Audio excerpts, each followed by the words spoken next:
It happened a few months ago. I've been driving in Lyft for a few years and I usually use Lyft at night. The roads are quiet and the tips are good. But every now and then something happens. A story that seems to stick with you and not in a good way. I always consider myself as careful as I am. I've dealt with my fair share of passengers, but nothing. Nothing could have been as strange as what I'm about to tell you. I didn't have a dashcam at the time and that night was the main reason I installed one. It started naturally, just me and my car making strange noises sometimes. I love this 2005 Volvo, but it's reliable, because the roads were quite literally deserted. As I said before, I liked it after 2 p.m. I got a request from a nearby convenience store. At first I didn't think it was bad, but for some reason I had a weird feeling in my stomach, thinking that I've ever had that feeling that something is off, but you can't say why, it just hit me. When I saw the guy while driving, a finger went into my stomach. I realized that the convenience store I was pulling into was off. All the lights were off and there was not a single car in the lot. As I got closer I looked at him. I made sure I could see him well. He was walking outside the store in this ratty hoodie. It looked like he hadn't seen a washing machine in years. I'm not kidding, there was literally a hole in the sleeve. His movements were as jerky as he was. Couldn't stand still and he kept looking over his shoulder as if he thought someone was behind him. If I were to guess he was up to something, I should probably cancel the ride and drive away. I even held up my finger. I pressed the cancel button, but no matter what, I opened the door and he got into the back seat without saying a word. When I stepped off the brake, I immediately regretted my decision. Most people would be scrolling through their phones or staring out the window, but he wouldn't sit still. Stares at me through the rearview mirror, doesn't blink, doesn't move, just stares straight at me. I try not to look back, but I can't catch his eye a few times. He looks a little angry, which is also quite unsettling. I try to ignore him and turn on the radio to break the silence. I can't even remember which station I clicked on, but the moment the music started playing, he looked at me and turned it off. His voice was deep and a little raspy, and I could tell he was a smoker. I immediately fainted and I turned the steering wheel a little. I resisted the urge to look at him in the mirror and did what he said, gripping the wheel a little tighter. I didn't say anything, and we drove in silence for a while. I thought maybe he would just sit there quietly until we reached his stop. At least that's what I hoped for, but then he spoke. I remember the conversation like it was yesterday. He asked me if I had ever picked up anyone. I shouldn't have let that question hit me. A brick, I said with this weird smile. Well, I hope not. I was trying to keep it light, but he didn't react. He just leaned back and mumbled something to himself that I couldn't hear. Then he started talking about how he was an Uber driver and he quit because some punk stole some stuff from his car. He was slurring his words a little, so I couldn't understand everything he said, but I got the gist of the story most of the time. I looked in the mirror once or twice while he was telling me the story. And I realized that he was laughing the whole time, which was incredibly unsettling. A normal person wouldn't laugh talking about something like that. He finished his story saying it was funny how much you trust someone sitting right behind you. What that comment did to me. I was starting to think of him as more of a threat than a crazy drug addict. Unfortunately, there wasn't much I could do about it. My pulse was racing. I kept my eyes on the road, but my mind was spinning. I stared intently at the GPS. At the destination as if it were some kind of lifeline, but the guy didn't know when to stop talking. He kept talking nonsense, some about things and some just nonsense I couldn't really say. Eventually he started apologizing to someone, although I don't think it was me. He started implying that he had just done something bad and that he was a bad person. He kept saying over and over that I didn't mean to say it. After that, some crazy "I'm sorry" I didn't answer, worried that he would. If I had done anything, I wouldn't know what he did or what he was capable of, but I didn't realize we were only a few minutes away from his stop when he came out of his mumbling haze and yelled at me that I had missed the turn. I hadn't. The GPS clearly showed we were on track. But I slammed on the brakes anyway, mostly out of fear. He told me to stop the car, so I did. My hands were shaking. I just wanted the nightmare to be over. As I pulled into park, the headlights appeared behind us. Police car. I prayed silently and watched as it came down the road, its spotlight flickering over my car for a moment. The man in the seat behind me leaned over as if he was trying to stay out of sight. I turned my head and saw him lying almost completely flat on the seat behind me. He was trying to catch my breath. I turned her head. She was in that position for a really uncomfortable amount of time. I wanted to ask her out. I wanted to leave but ultimately decided not to. She looked up and said I was lucky. Before I had a chance to do anything, she opened my car door and disappeared. I called my shift. Shortly after that, I was shaking and didn't feel like driving anymore.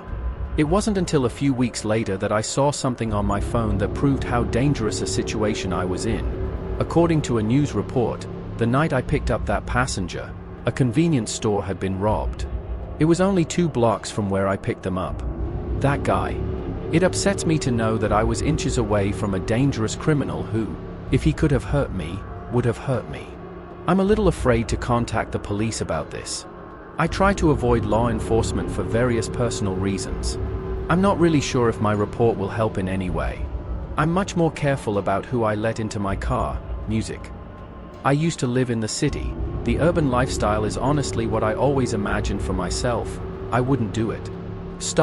But after an extreme, traumatic experience, I couldn't stand even the smallest sounds. I started to hate noise. My psychiatrist told me I had a rare case of phonophobia, which causes pins and needles when my feet fall asleep. It's like that, but I always had brack rings in my chest for something in my body that wasn't coming. Every car horn or door slam felt like a direct shock to my nerves. I couldn't live like this. About 3 years ago, I found a cabin deep in the Pacific Ocean.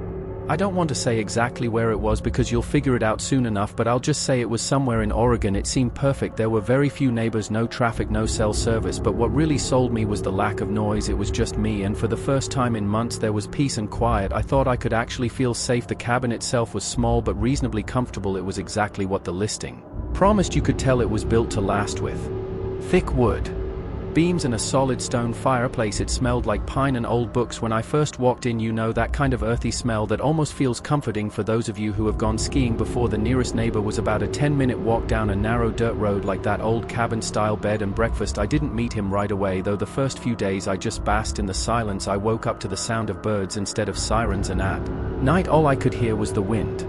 The trees felt like the whole world had stopped, and I could finally breathe again. I did all my work on my laptop, so I didn't need to interact with the outside world anymore. About a week after I moved in, there was a knock on the door. The cabin apparently didn't have a doorbell, so I should have gotten used to those knocks. I opened the door expecting it to be my neighbor, and it was a middle-aged woman carrying a basket of preserves like she stepped out of a Hallmark movie. She introduced herself as Michelle and told me she had lived for about 10 minutes down the road, which didn't sound like much until you factor in how thick the forest was. I mean, you could just wander around there looking for wood. He was in his late 60s, with strangely long gray hair and these piercing blue eyes that reminded you that he could see right through you. He wasn't rude, just blunt. He welcomed me into the woods and held out the basket to me as if he was expecting me to take it. Not really. I had a lot of choice. He was shoving it in my face. I know it sounds hospitable, but if his expression seemed a little mean, I took it emotionally, but I admit I had never been treated like that by my neighbor before. It wasn't anything crazy, but it wasn't something I was used to. I thanked him as I took the basket, and he looked at me as if he expected something else from me. I honestly didn't know what else to say, so I just smiled. He kept looking at me strangely. My suspicions were confirmed that this woman had not interacted with many people when she finally spoke. She said that these were her words that I would never forget. Always keep your lantern full. Keep your windows tightly closed and your wits sharper than your axes. It wasn't something a normal person would say to someone else. It was as if she was reciting from a rule book. It really sounded more like a warning than advice. I smiled and shook my head and turned to go back inside after closing the door. I stood there. Silence. Waiting to hear her footsteps. She didn't move away for 45 seconds, which was probably the strangest part of the whole interaction. Despite the strange atmosphere, I appreciated her kindness. She seemed lonely but not unfriendly. The kind of person who would help you if you asked but wouldn't go out of her way to try. I told myself that it was nice to know someone was around, even if I didn't plan on needing it, so I didn't even bother looking in the basket. I just put it in the living room and forgot about it. That night there was a thunderstorm, which is extremely rare for Oregon, but it does happen.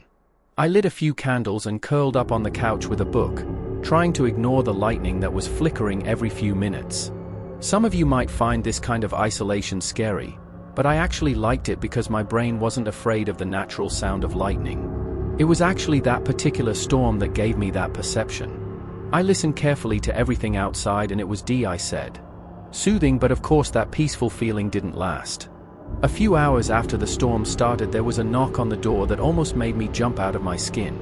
I say knock, but it was really louder and definitely not normal. Whoever it was, I had no idea it was raining outside. My heart started to pound and I hesitated for a few seconds before I started to feel that god-awful pounding feeling in my chest. I grabbed the flashlight and got up to check who it was. The small glass window pane next to the door was completely wet and Michelle was holding the flashlight. I opened the door. Before I had a chance to greet her, she spoke. She blurted out that she had seen someone near me with a pile of wood and that I should know. I was very confused, but her words were incredibly alarming, and that had happened before. I went out on the porch with my flashlight on and in the rain, but could see nothing but trees. I asked her if she was sure, and she shook her head. Her eyes stared out into the forest as if she expected someone to emerge from there at any moment. The whole thing was quite strange. I looked around, but in the darkness and chaos of the storm I couldn't make out much. Before I could say anything else, she told me to be careful and left without waiting for an answer. I watched her head turn towards her cabin. I stood there, clearly unfazed by the rain, until the flashlight light disappeared. Vision, and then I was back inside again in a matter of seconds. I realized there was a conundrum to her story. Damn, if her house was 10 minutes away, how could she have seen someone near my woodpile? She must have been at my house. To begin with, why would she be keeping an eye on my cabin during a storm? Because she was lying down. It didn't sit well with me, but going to her house in the middle of a storm was the last thing I could do, yet I had to do something I was going to do. I closed the cabin as securely as I could and sat in my room listening. The storm began to subside after a while, but I was still feeling pretty uneasy. Another few hours passed without incident, so I decided it was probably safe to go to bed. I can't remember exactly when it was, but sometime after midnight I was woken up by the sound of a branch snapping right outside my bedroom window. I'm a really light sleeper, so I was 100% sure it was a branch snapping, and nothing else. I froze for a few seconds, listening. I finally half-hopped to the window, hoping I wouldn't see anything. At first I didn't see it, but then I saw him, Michel, standing at the edge of the forest, his body angled away from my house. I knew it was him because his hair was so long and messy that I tried to look more closely. But since there was only moonlight to help me see, it was no use. I saw him start to turn around, so I hid under the window, looking at him before he caught me. I just sat there, wondering what it felt like. Forever, and finally I mustered up the courage to look again. He was gone. I didn't really know what to do. I didn't exactly think of him as dangerous, strangely. But at that moment second thoughts were coming to my mind. It didn't make sense why he would try to warn me earlier if he was just wandering around on his own. I hadn't slept for hours.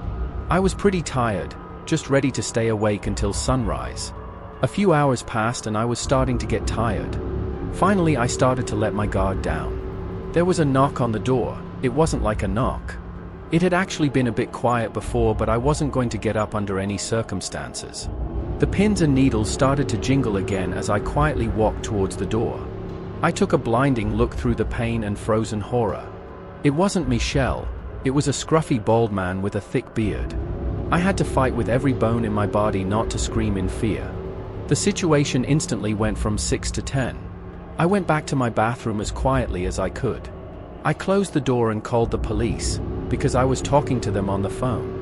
I heard a banging sound on the front door as if someone was repeatedly hitting the door with a heavy object. The operator told me to get help and told me to leave the phone. I sat there, scared for my life. Finally the front door closed and I heard the door slam. I really thought I was going to die.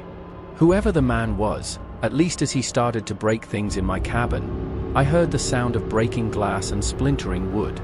I didn't dare make a sound. Luckily, the man wasn't looking for me because I never heard his footsteps. Eventually the smashing stopped and I sat in complete silence again. I was fighting panic attacks the whole time. I was surprised that the police actually arrived very quickly, but not quickly enough to catch the man. He had been away for a long time. I begged the officers to help, but they were absolutely useless. They did a pathetic search. They didn't even consider surrounding properties. They searched the woods and said it was too dense and they wouldn't find him there. I begged them to at least go with me to Michelle's house. When we got to her property, they agreed. My jaw dropped. Literally, the entire cabin was abandoned. The police confirmed this and said no one had lived there for decades. I told them they needed to search the woods for squatters, but they told me they had no reason to. They tried to tell me there was no obvious sign of habitation, so it would be waste of time. I almost lost my mind when I heard them say that I tried to argue, but they more or less told me that being in the woods was my risk and it wasn't their problem. They left after that, which pissed me off. I obviously got out of that cabin, but not before spending another night there. It was horrible, but I got through it without incident. Things have been better for me since then, but I still think about the experience constantly. Some of my superstitious friends theorized that Michelle was actually a spirit trying to protect me and that she was actually trying to watch over my property. For some reason, I don't believe in the paranormal, so I think that there were two people between her and that guy sitting in that abandoned cabin. I still don't understand why they decided to target me, or why Michelle would try to warn me if she was planning to break into my house. I don't think I'll ever know. Music.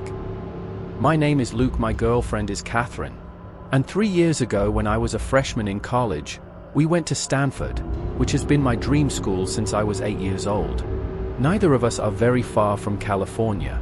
In fact, we're both from Ohio, from Cincinnati, and I'm just outside of Columbus. I think that's a big reason why we're so drawn to each other. I think people from the same area naturally gravitate toward each other, for whatever reason. Stanford isn't a very big school, but most of the students are originally from California, so being from the Midwest sets us apart. One of the traditions we've created is how we share Christmas with our family. Catherine is popular with my relatives, so her presence is always appreciated and welcomed. Her house is only a 2-hour drive from mine at the moment, so we quickly decided to spend Christmas Eve with my family, who will celebrate Christmas Eve and then drive all night to her house for Christmas until I meet her. I didn't realize that most families celebrate Christmas the day before, not the day before. Oddly enough, my favorite part. The holiday isn't Christmas Eve or Christmas Day, although it's not a late drive. It's become its own little tradition that we both do for the first time every year. And it's still one of my favorite memories with him, because where I live, the quickest route from my house to his doesn't take us on any major highways. Most of the way is quiet back roads, just fields of trees and the occasional distant farmhouse. It's always very late at night when we do it, so we rarely encounter any other cars along the deserted road. It feels like the world is asleep and we have it all to ourselves. Don't laugh, but we always get the juice out. The world has been a shared experience during the drive since we met his music. I know his music is a little boring, but there's something really special about singing the lyrics together. It's like we started this past Christmas Eve like any other time. After a healthy night with my whole family, we packed up my car and hit the road at midnight. It was lightly snowing and the streets were empty as expected. Everything felt perfect with the music and the heat, which changed everything in an instant, although what I'm about to describe to you is still one of the most unsettling things I've ever experienced. Probably the most unsettling thing I've ever experienced was when my phone rang. I was a little annoyed that I was getting a call. It was an unknown number, so late I ignored it, probably a scam call, thinking these things happen regularly these days. Catherine made a joke about how committed the people at that call center were to calling at Christmas. I laughed in agreement and that was it, but a few minutes later my phone rang a second time. I looked down again and saw it was another unknown number, probably the same as before. I was annoyed but let it go to voicemail. Catherine raised her eyebrows at me but said nothing. I tilted my phone at her and showed her that it was an unknown number, and she said that it was so strange. I just shrugged my shoulders with a confused look. The song on the shoulder finally started again and I tried to take my mind off the phone calls, but of course within 2 minutes my phone rang again. I was furious and was cursing under my breath, and I grabbed my phone and started searching for it. I grabbed the phone from the console and started circling the screen loudly, telling whoever it was to be given to. I could tell Catherine was startled by my sudden movement backwards, as her body tensed with excitement. I was probably overreacting, but I was annoyed by the harassment. I basically said hello into the phone in as sharp a tone as I could hope to get the scam script started, but I was met with silence. I turned up the volume in my car and immediately picked up a light static coming from the other end of the line.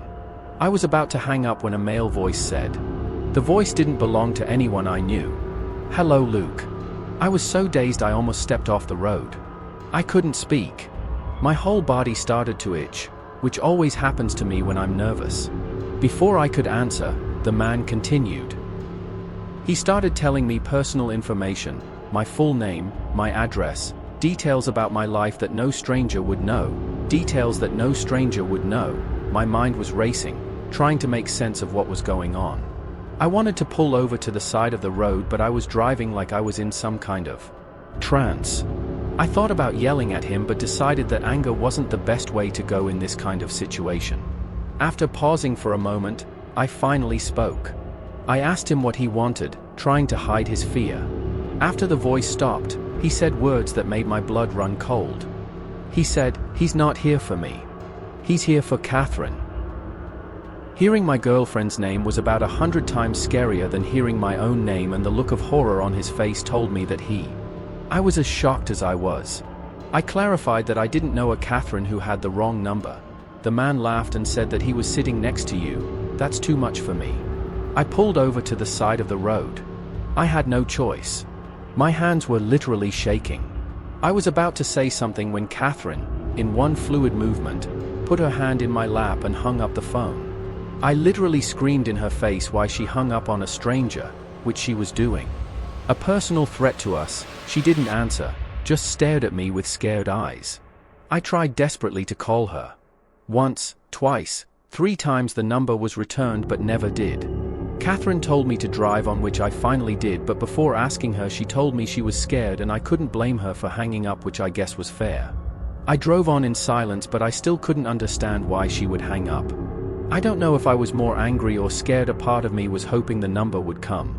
The phone was returned, but after about 10 minutes I felt like it was becoming increasingly impossible. At one point I looked at Catherine and saw tears in her eyes. He told me he didn't feel safe, which I nodded at with a sympathetic nod to something in the pit of my stomach. Even though Catherine and I were so far into our relationship that trust doesn't always come easily, the little things were white lies, half-truths, moments where I understood him to be less than honest. I knew I was scared, although how could he probably did something with it. The rest of the drive was silent. I didn't play any more music and neither of us said anything. My mind was still spinning with a million unanswered questions. Who? What was that guy? How did he know so much about me? Only my family knew where we were driving that night, and they never did this kind of stunt. I was 100% sure. I couldn't think of any other explanation. Even though when we finally pulled into Catherine's driveway I still didn't feel very good. It had been almost a month. It had happened and I still didn't have my answers. No one in our family was to blame. We asked them all. Catherine swears she is as ignorant as I am, which leads me to believe that the person on the other end of the phone call had bad intentions. You may think I am overreacting to a harmless prank, but I am telling you that there is no one in the world who knew Catherine and I would be driving that night, except for our family members. I was really tense, because I can't control myself. Every time my phone rings I know that she will call me again. It is finally a matter of time.